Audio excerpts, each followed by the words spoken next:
Namaste and a very grand welcome to Padma's Kitchen Tales and to my selfie video. Today I'll be making Mutta Kulambu, that is egg curry, egg gravy, my style. You can also replace the eggs with chicken or vegetables or just plain potatoes and peas and even mutton. Let's start by adding the boiled eggs. I have 6 boiled eggs here and I'm adding it to the oil in the kadhai. And to this I would be adding about half a teaspoon of turmeric just for the color, and again half a teaspoon of red chili powder.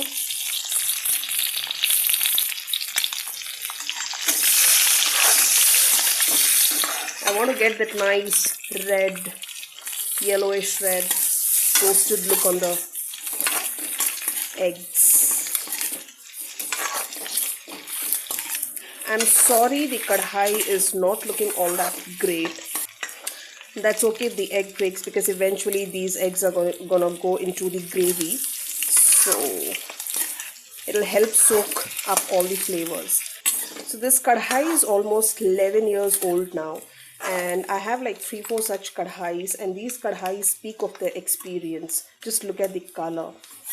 And honestly speaking, I actually don't enjoy cooking in these fancy non-stick pans. I mean, once in a while, yes, I do enjoy. It depends on the recipe, of course. But for a day-to-day cooking on a day-to-day basis, this is something which I really love. I'm so comfortable cooking in them. I like the golden color on them. I like the fried look on my eggs in the gravy. So I'm going to transfer them to a plate here. So now I'm going to be adding some cooking oil to the pan, kadhai, and to the oil I would be adding some peppercorns. I have like about 10 to 12 black peppercorns here, 2 green chilies chopped, and I would be adding onions. These are 3 big sliced onions. I'm going to saute them till they get cooked. I would be adding some chopped ginger, about an inch piece, and some garlic, about 10 pods.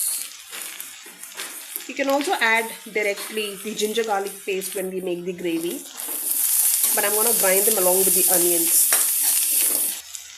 Chopped coriander leaves. You can also add some chopped mint leaves to this. It's going to give the gravy a very nice flavor.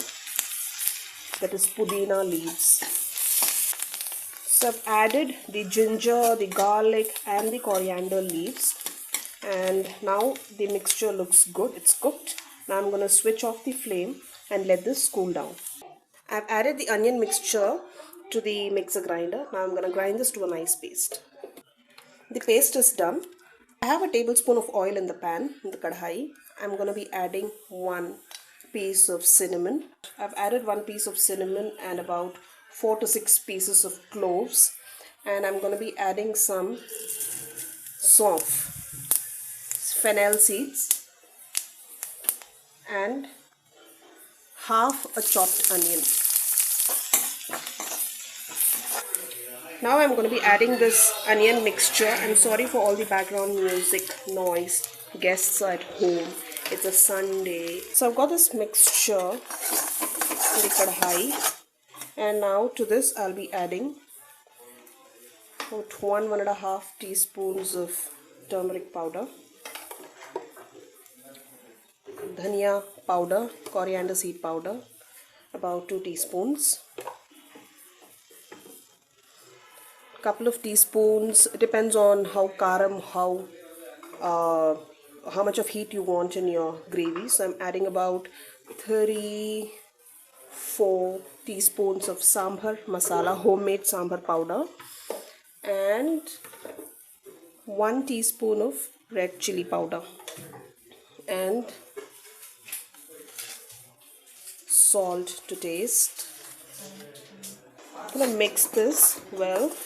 Now if you feel that the masalas are getting burnt, you can add a little water And I would also be adding tomato puree here. I've pureed 2 tomatoes in a mixer jar, and I would be adding the tomato puree.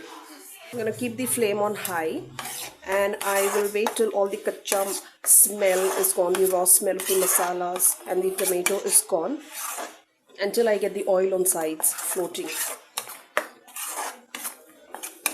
And nicely fry the masala.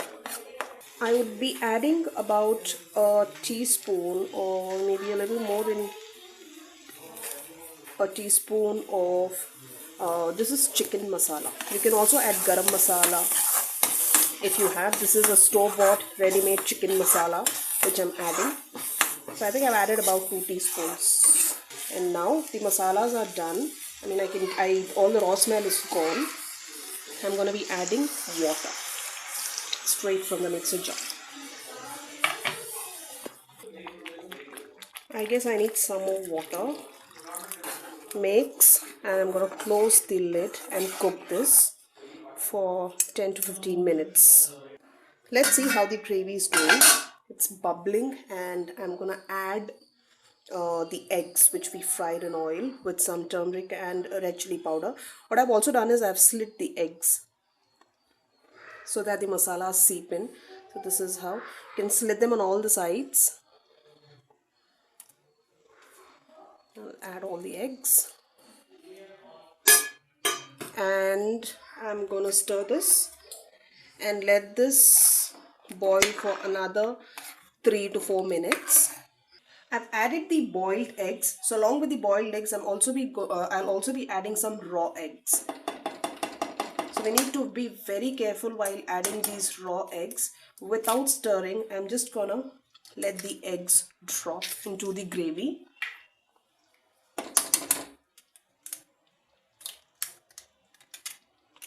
So I'm adding 4 eggs.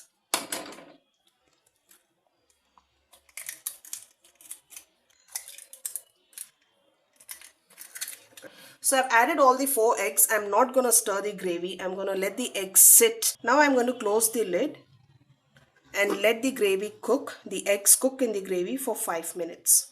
I think the gravy should be done. The eggs should be cooked. The eggs look cooked. I'll show you this is how it's perfectly cooked. You can also break the eggs into all the eggs, the raw eggs, into a bowl, whisk them, add all the masalas which you would generally add for omelets, like onions, the herbs, masalas, and you can make small little omelets in a separate pan, and then you can add those omelets to this mixture. And while you make the mixture, the egg mixture for the omelet, you can add say half a teaspoon or a teaspoon of besan, that is gram flour, and then you can whisk them, make omelets, and you can add those small little omelets to this gravy. Gravy is perfectly done. Last but not the least, I'm going to be adding 1 cup of fresh coconut milk. So that is it. I'm going to keep the flame high and let this boil for 2 minutes, and then the gravy is ready to eat. The gravy is done. I'm switching off the flame and I'm going to serve this.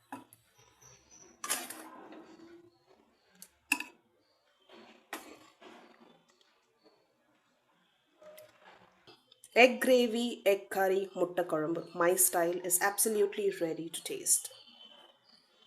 You can enjoy this Mutta Kulambu with plain steamed rice or even with a plain pulao.